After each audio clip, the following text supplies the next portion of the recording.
Olá, amigos da TV Cidade de Santo André, sou Anísia Unten. Estamos aqui nos limites da eternidade para darmos prosseguimento à nossa viagem lá do passado, mas que reflete muito no nosso presente.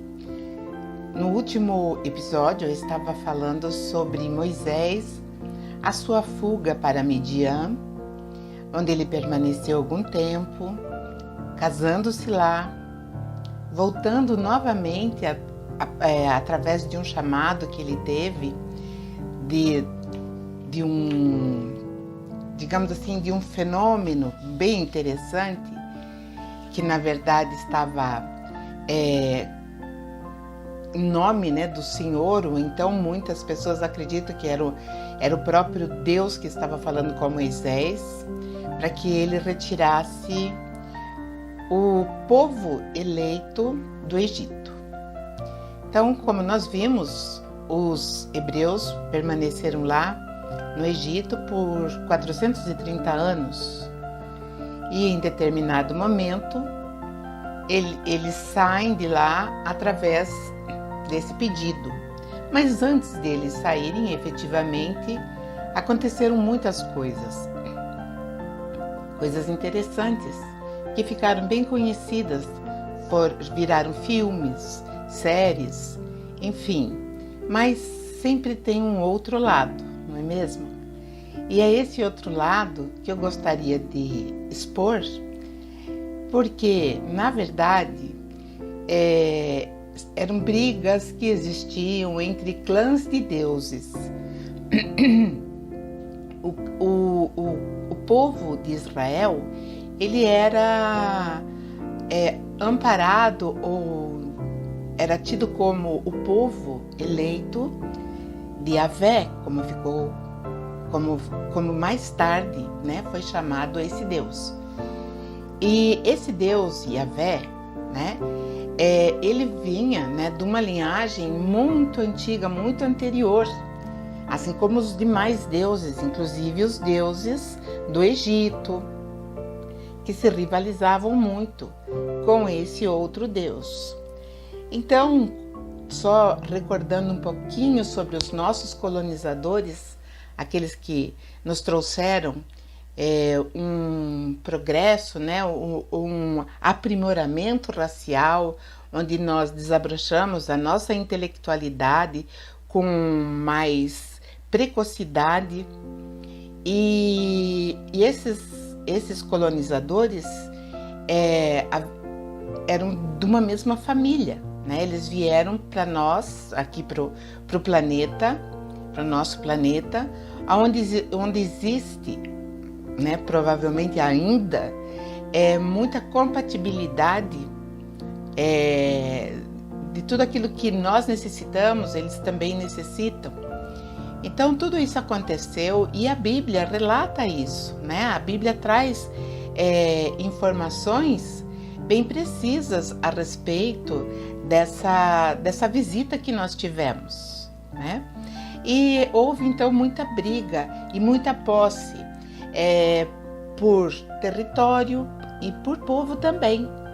Então, nós tivemos a terra dividida em 4 regiões importantes, Uma era a Suméria, que era uma região bem grande, a outra a segunda região seria o Egito, toda aquela região da África, a outra o Indo, o Vale do Indo, e a 4ª região seria a Península do Sinai, que era considerada sagrada, porque ali estavam guardados armamentos de grande poderio, de extinção em massa, porque eram nucleares. Assim como também ali ficava o principal porto espacial deles. E na briga que existia entre esses 2 clãs, um deles, que quis fazer justiça, e que era da segunda região, que era o deus Enki, que estava lá, e o filho dele quis fazer justiça porque achava que o pai dele deveria ser o líder deveria ser o comandante geral da terra. E ele também aspirava, né, à condição de ser o sucessor, porque ele queria ser o governante, né, o supremo. E o supremo, na verdade, era o da primeira região, que era Enlil. Enlil, ele era enérgico, ele era muito focado naquilo que ele recebeu do Pai do Céu, que era fazer do planeta Terra, a civilização da Terra, uma civilização justa, né? Com retidão, com ética e moral. E essa visão dele, esse programa, ele estendeu por toda a região. Enquanto que no Egito, por outro lado, o deus Enki, cansado, né, das brigas que começaram a ter, inclusive entre os filhos, entre os irmãos, ele deixou por conta dos filhos e foi fazer as suas pesquisas, seus laboratórios, que era o que ele mais gostava de fazer.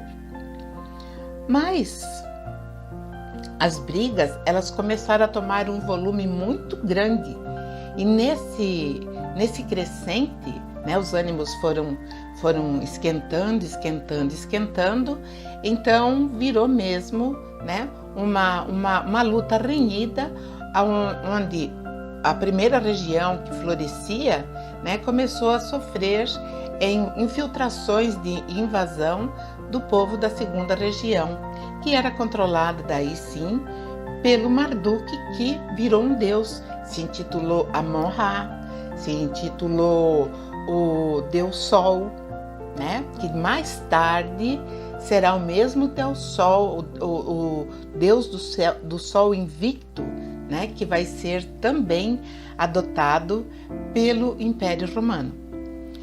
E tudo isso, né, para eu falar que aquele povo que estava há 430 anos, que eram os hebreus que estavam lá no Egito, né, desde todo aquele processo, né, da ida de Jacó, todos os seus filhos, que José, ele era um chanceler, né, do imperador, enfim, chegou a hora de retirar esse povo, porque a luta continuava, né? A luta não tinha cessado. E uma hora subia um deus, outra hora descia outro, então eles se alternavam assim, e dessa maneira as guerras sempre continuaram. Mas por conta, né, desse deus do lado que falam que é Yahvé, né? Chamam ele de Yahvé, ou Senhor dos Exércitos, ou apenas Senhor, o Senhor de Israel. Esse Senhor resolveu então e escolheu Moisés, que era um egípcio, né? E que por circunstâncias foi escolhido, mas muito bem escolhido a dedo, porque Moisés tinha um conhecimento muito grande e ele era muito preparado. E aí então ele foi chamado até o Monte Sinai, aonde ficava anteriormente a quarta sagrada região, e ali ele recebe o comunicado, ali ele recebe, né, a ordem superior de retirar o povo do Egito. E Moisés não sabia falar hebraico, Moisés tinha um vasto conhecimento, mas, né, ele se viu impotente, era uma missão grandiosa, e ele então recuou várias vezes, o que até irritou a divindade. E, enfim, acabou aceitando. Ele tinha até falado, né, para essa divindade que ele era atrapalhado, ele não sabia falar o hebraico. Então foi falado para ele que quem seria o intérprete dele era Arão, que na Bíblia fala que é o irmão biológico dele, assim como Miriam também. Mas, né, como eu já falei também no episódio anterior, a história não foi bem assim. Bom, ele vai, antes ele pergunta que Deus, eu devo falar que me autorizou ou me mandou, né, tirar os hebreus do Egito. Qual é o teu nome? Ele fala, eu sou o que sou. Então ele não diz o nome dele. Então Moisés vai, né, e começa a cumprir ou obedecer a ordem dada. Então ele, juntamente com Arão, ele vai até o faraó, né? Ele vai até o faraó, evidentemente que já não era mais aquele faraó que queria matá-lo, justamente pela sucessão, né? Não exatamente pela morte do hebreu, já era outro, e ele então explica para o faraó que era a hora do povo ser retirado do Egito, o povo hebreu. Por questões econômicas, né, a mão de obra dos hebreus era muito importante para o Egito, mas tinha um outro problema também. Esse problema era tão grave quanto a economia, né? Pensava o faraó, aqui dentro eu tenho um povo imenso que não são egípcios. Lá fora também tem, né, uma quantidade imensa que também são israelitas ou hebreus, e se eles resolverem lá de fora atacar pelo lado de fora e aqui dentro, eles atacam aqui dentro. Então eu estou com uma bomba. E isso trazia para o faraó aquela inconstância, que ele não sabia se liberava ou não liberava, liberava ou não liberava. Às vezes o problema ficava realmente em si muito visível, né, do perigo desse levante que poderia acontecer, mas também tinha o problema da mão de obra. Mas Moisés, conversando com ele, primeiramente pediu se dava para esse povo e com ele até o deserto oferecer sacrifício ao Deus deles, né? Que seria então aquele que seria chamado Yahvé, mas por enquanto tinha se apresentado apenas como eu sou. E o faraó, em princípio, liberou e depois se arrependeu, mandou todo mundo voltar. E isso, né, eu acredito que ali teve um impacto muito grande, porque Moisés achou que seria muito fácil. Mas a história, né, eu não estou contrariando a Bíblia, mas estou vendo a situação por um lado mais prático, uma ótica mais legítima no sentido de otimização de pensamento, né? de necessidade mesmo dentro de um país. Os hebreus, eles estavam lá e eles já tinham se enraizado dentro da cultura egípcia. Eles já não lembravam mais quem era o Deus de Israel. Existia sim lá os antigos que passavam de uma forma muito, né, muito pálida, estava ali ainda presente, mas eles já haviam adotado os deuses do Egito. E isso era um problema muito sério, porque o Senhor do comando, aquele que era, né, de fato o Deus desse povo, tinha sido esquecido, tinha entrado no ostracismo. Então era a hora dessas medidas serem tomadas. E quando Moisés vai até o faraó com Arão, ele era o intérprete, né, para o povo. Então Arão antes explicou para o povo que eles deveriam sair do Egito e ir para uma terra que manava leite e mel. Essa terra que mana leite e mel, ela nunca existiu, porque no Oriente Médio inteirinho não existiu, né, uma terra assim, um local onde tivesse essa abundância de leite e mel. Mas seria, né, para despertar a vontade daquele povo de sair dali, né? Então Moisés conversa com o faraó e explica para o faraó, e o faraó diz: não, eles não vão sair. Moisés e Arão, eles estavam segurando um cajado, né? E quando anteriormente, né, Moisés se retraiu diante da orientação que ele recebeu da divindade de Israel, ele também se retraiu, e aí essa divindade falou: joga o seu bastão no chão. Ele jogou, virou uma serpente. E então ele estava com o bastão na mão, ele foi orientado, assim como Arão também, numa negativa do faraó, que eles jogassem o cajado, e o cajado se transformaria em serpente. Então, se transformaram em 2 serpentes. O faraó ficou olhando e não viu novidade nenhuma.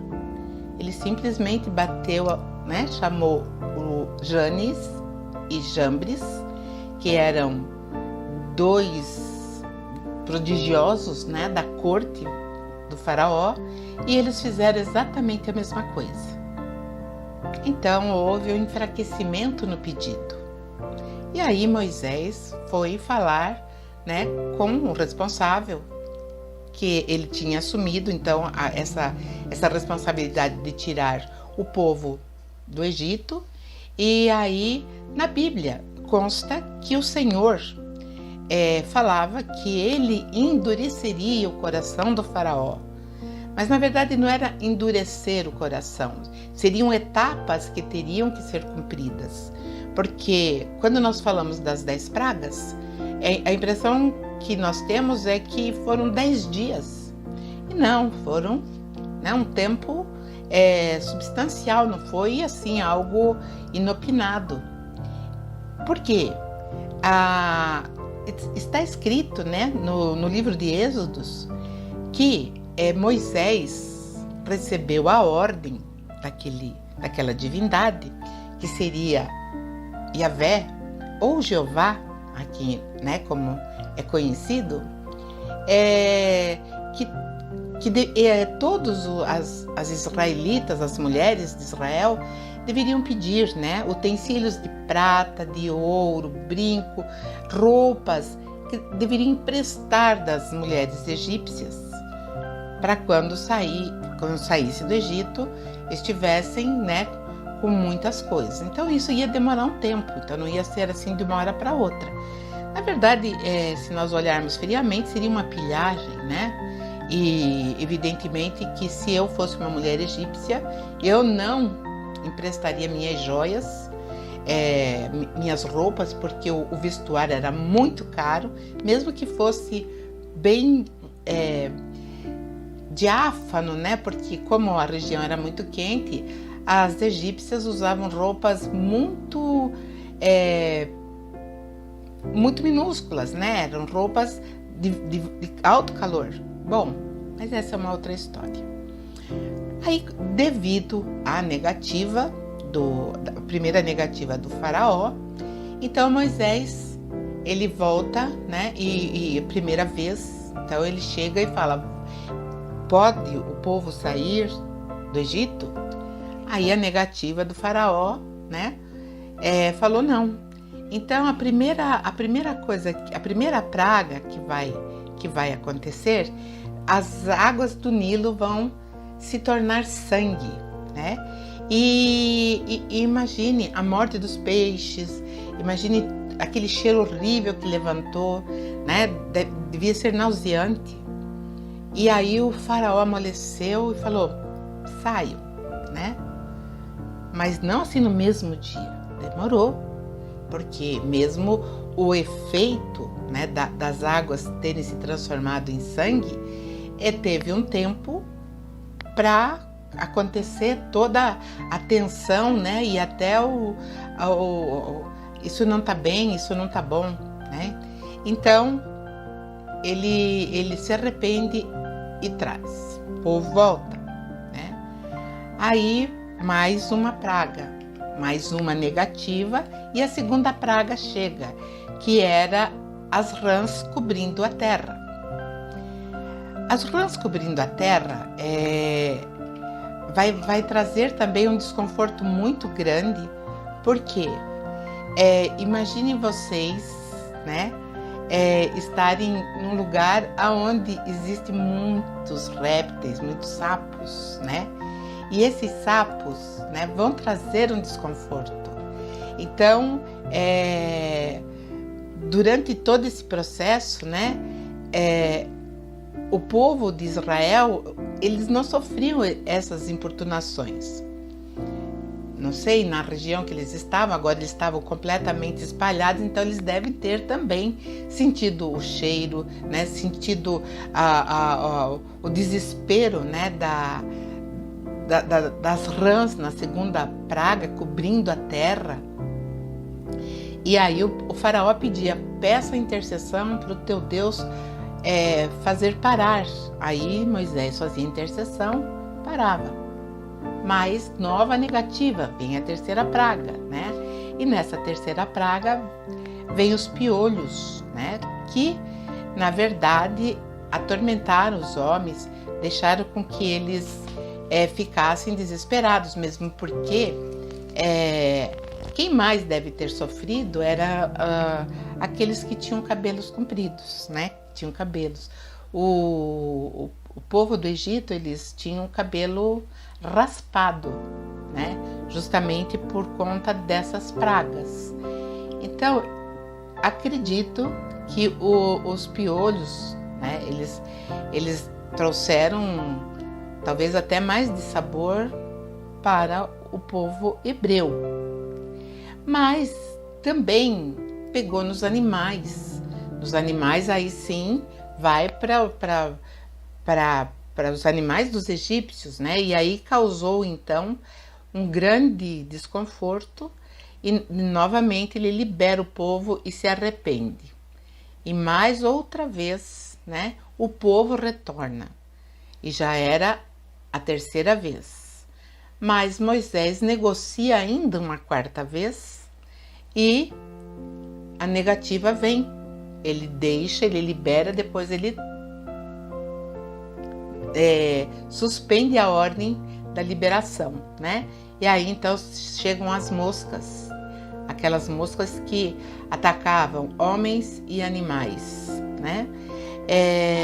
E nessa infestação, evidentemente, muitos animais começaram a morrer, pessoas começaram a ficar doentes. Então, mais uma vez o faraó também endureceu, não deixou o povo partir. Aí vem a quinta praga, né? E a quinta negativa do faraó, que foi a morte dos animais, né? Então já estavam doentes por conta da infestação, né? Da água, que já a primeira praga trouxe a contaminação da água, a segunda praga já trouxe também, né, putrefação, porque os animais, né, as rãs, os sapos pularam para fora. Aí a terceira, que era dos piolhos, a quarta, que era a desses mosquitos, né?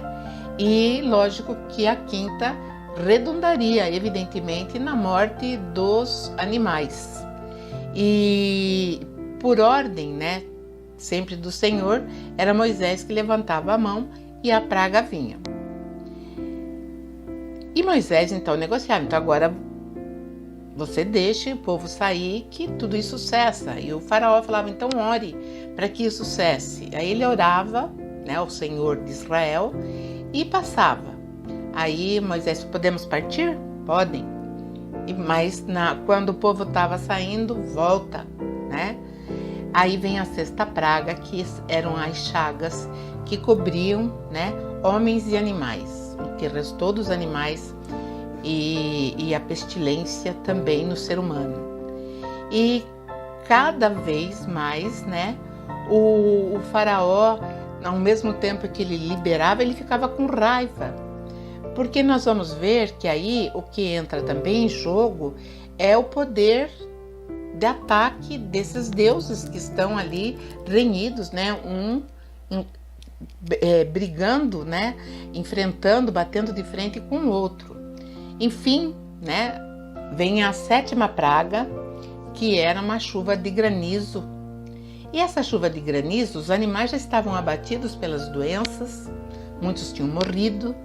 E essa chuva de granizo vem e acaba com a plantação, deixando assim, né, um rastro de miséria. E mais uma vez, né, não foram liberados. Aí, a 8ª praga vem a nuvem de gafanhoto, que come o resto do que tinha. Então, dentro desse cenário, o Egito estava destruído, né? Porque com a 8ª praga, que era a nuvem de gafanhotos, o que tinha sobrado acabou. E é verdade, porque a próxima praga, pela 9ª negativa, vai ser exatamente, né, uma escuridão que vai encobrir o sol durante 3 dias. E essa longa noite de 3 dias, né, trouxe um pavor muito grande. Cientificamente, não dá para a gente entender, né, que tenha tido 3 dias, né, de noite, de treva no Egito.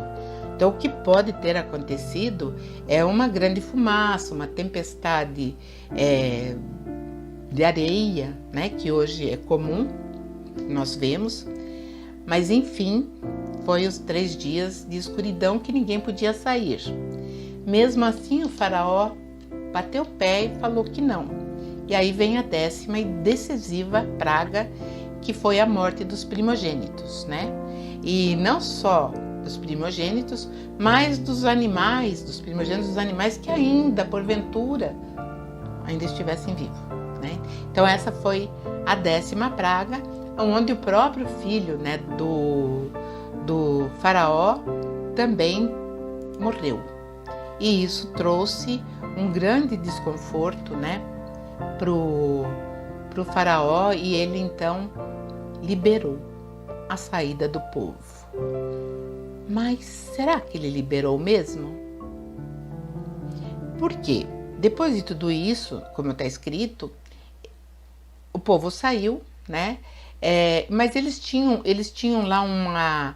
Quando foi para acontecer a morte dos primogênitos, o anjo da morte passaria, e era esse anjo que iria fazer ou espalhar a mortandade, né, entre os primogênitos egípcios. E aí ele deixou ordem, né, para que Moisés passasse para o povo hebreu que eles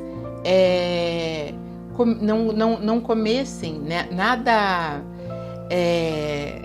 nada fosse ingerido cru ou cozido, né, naquela viração que ia acontecer, né, que quando eles matassem uma ovelha, né, e dessa ovelha morta, cada família ia fazer isso, ia colocar o sangue no batente da porta para o anjo da morte saber que ali era uma casa de um hebreu. Então eles fizeram isso. Então eles não poderiam ingerir nada cru ou cozido, nem tampouco a cabeça do animal, né, que eles tinham abatido, nem os pés, nem a gordura. Então era um preparo muito bem detalhado, né? As sobras, caso tivesse, seriam queimadas logo pela manhã, teriam que ser queimadas, né? E ainda tinha uma outra orientação, teriam que se vestirem e se calçarem, e os mais velhos teriam que usar o cajado na mão. A informação do Deus, então, foi bombástica, trouxe para eles um alvoroço nos preparativos, né? E uma noite depois, qualquer, houve a morte, então, dos primogênitos do Egito, né? E isso realmente foi a gota d'água. Mas tem um fator, né, que fica muito interessante nós analisarmos. Quando o povo saiu do Egito, né, eu acredito assim que foi um dia muito tumultuado, né? Foi um dia muito louco, aquele monte de gente saindo, né? Todo mundo pranteando os seus entes queridos que já haviam morrido e todo mundo saindo e levando consigo toda a riqueza, uma pilhagem muito grande, né? De ouro, prata, indumentárias, outras coisas mais. E eles saem mesmo assim, né? Mas o faraó vai atrás. E aí no próximo episódio nós vamos entender melhor por que o faraó, depois de ter passado por tamanha dor lancinante da morte do seu herdeiro, do seu sucessor, ele vai atrás do povo hebreu, que estavam parados diante de um mar. Então não percam, no próximo episódio nós veremos o porquê e o que estava em jogo. Agradeço a todos, um grande beijo e até a próxima.